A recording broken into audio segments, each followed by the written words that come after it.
mindset and internal motivation, and you're not really sure what that's all about. You've also heard some parenting websites tell you not to praise your kids too often, and you're probably wondering, what's the problem? Does that make them spoiled or something? Isn't that how I boost their confidence? Not exactly. Today we're going to talk about why to refocus your praise and how to transform it a little bit. I'm Catherine from Thinker Blue, and today is part 2 in a 2-part series about how to nurture your child's authenticity. If you haven't already, go back and listen to part 1 first, and you'll be well on your way to raising a confident child who embraces their individuality. FYI, these tips are also discussed in lesson 2 of our 5-day reboot to raising confident girls, but with a deeper dive. Okay, so let's jump in. Let's get basic. What is internal motivation? Better yet, let's start with external motivation. What's that? External motivation, also called extrinsic motivation, is when there's some kind of reward used as a motivation tool that's thought to help someone reach a goal or a milestone. That reward could be almost anything: candy, toys, food, screen time, even praise. Some people call it bribery. Others just think of it in the sense that kids need something in it for them in order to do the thing we want them to do, right? For example, when we were helping my child learn to use the potty, every time she successfully peed or pooped in the toilet, we gave her 1 or 2 M&Ms and then danced to celebrate by Kool and the Gang in the kitchen. Fun, right? And listen, I was a little hesitant to do this, a little uncomfortable because it felt like bribery. But I knew that it was sort of a short-term project and that we'd be able to ease out of it fairly easily. However, imagine my surprise when, just a couple weeks ago, she asked for a couple M&Ms after using the toilet. I was like, what? We stopped doing that ages ago. So it is kind of mind-blowing that extrinsic motivation can stick with children that long. A little scary. So let's use an adult example for a minute. Have you ever had a situation at work where there was a project that needed support and you really didn't want to do it, but you knew it would look good for you if you volunteered for it? Or if the project came out well, perhaps it would make your boss happy. Perhaps your colleagues would give you a pat on the back. Maybe it would even make you eligible for some kind of award or promotion. But you didn't really feel like you'd grow as an individual.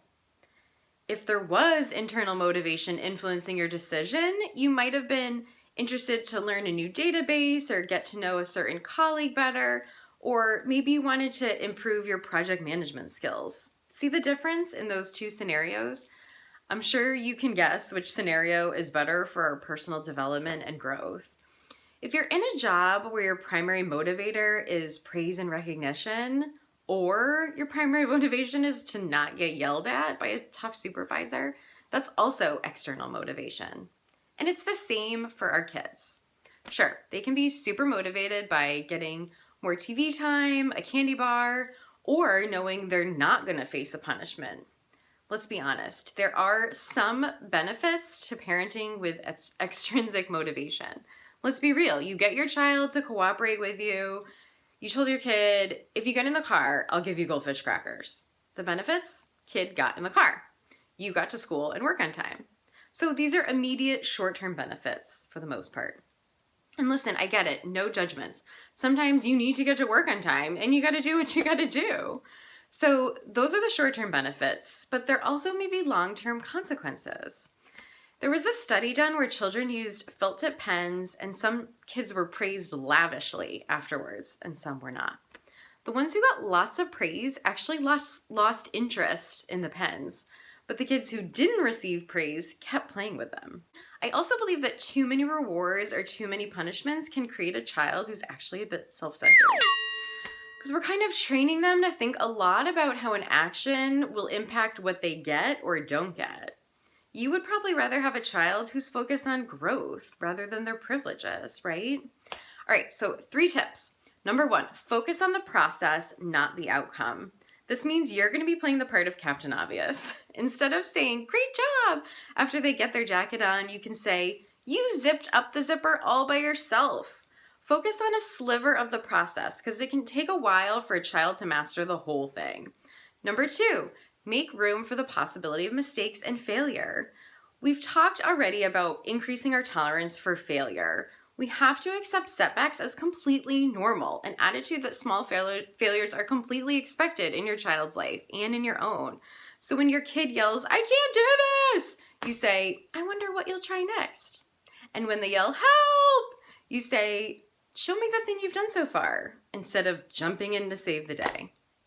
Number 3, highlight the reason for a certain task. Okay, I know parents get a bad rap for explaining every little thing to our kids these days, but sometimes we don't give them enough credit to understand the value for the reason that things we do what we do. So it's easier to say, "Bring your dish to the sink and then you can have dessert." Much harder when your kid refuses to bring their dish to the sink and you don't offer a reward. This happened in our house, and instead of using a reward or punishment, I explained that our family's a team and we all help out. This was miles more important because she wants to be part of the team, part of the family most days. So that's going to work better for us in the long term rather than to offer her a candy bar at every single cleanup. Okay, so quick recap. Extrinsic motivation, like rewards and punishments, can result in a slightly self-centered child who's more focused on what they get and don't get than in how they grow and learn as an individual.